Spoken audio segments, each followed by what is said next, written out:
এমনি এমনি ঘুমাবেন না। ঘুমানোর আগে বিসমিল্লাহ বলে লাইটটা অফ করবেন, বিছানাটা বিসমিল্লাহ বলে ঝাড়বেন, ঠিক আছে?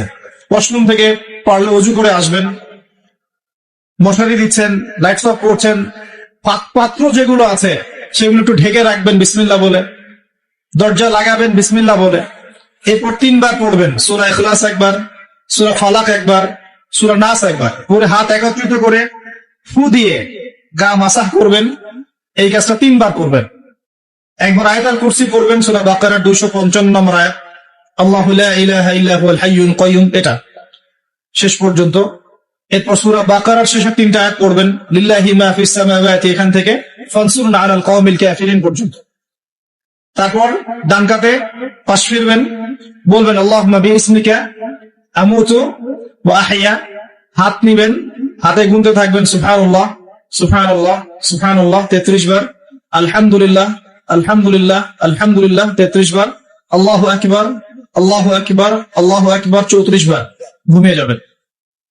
এখন যদি আপনি 6 ঘন্টা ঘুমান, আপনি নবী সাল্লাল্লাহু আলাইহি ওয়াসাল্লামের সুন্নাত অনুযায়ী ঘুমিয়েছেন, প্রত্যেক ঘন্টা ঘুমানোর জন্য আল্লাহ আপনাকে নেকি দিবে ইনশাআল্লাহ। এমনি ঘুমালে নেকি হতো না, রেস্ট নেওয়া হতো। আমি একজন ব্যক্তিত্বের কথা বলছি, যার প্রতিটা কাজ অনুসরণ করলে ইনশাআল্লাহ জানা অনুযায়ী আমলটা হয়ে যাবে, আল্লাহর কাছে আমরা মাকবুল হব ইনশাআল্লাহ। পারা যাবে ইনশাআল্লাহ। ঘুম থেকে উঠলেন, এমনি এমনি উঠে চলে যাবেন না।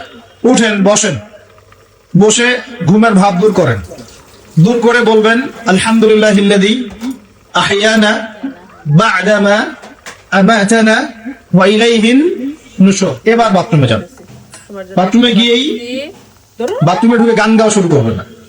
বাথরুমে ঢুকেই বাম পা দিয়ে ঢুকবেন, ঢোকার সময় বলবেন বিসমিল্লাহ আল্লাহুম্মা ইন্নী আউযু বিকা মিনাল খুবসি ওয়াল খাবাইস। বাথরুমে কিন্তু জিন শয়তান থাকে। বাথরুমে কি থাকে?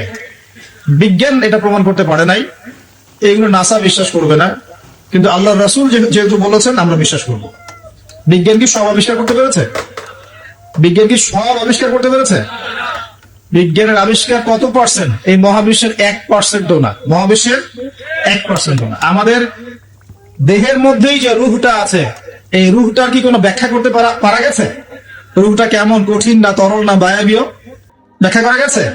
ইয়াসআলুনাকা আনির রূহ কুলির রূহু মিন আমরি রাব্বি ওয়া মা উতীতুম মিনাল ইলমি ইল্লা কলিলা। আল্লাহ পাক বলেন, হে নবী, তারা তোমাকে রূহ সম্পর্কে জিজ্ঞাসা করে, আত্মা সম্পর্কে জিজ্ঞাসা করে, তুমি বলে দাও এটা তোমার রবের আদেশ মাত্র।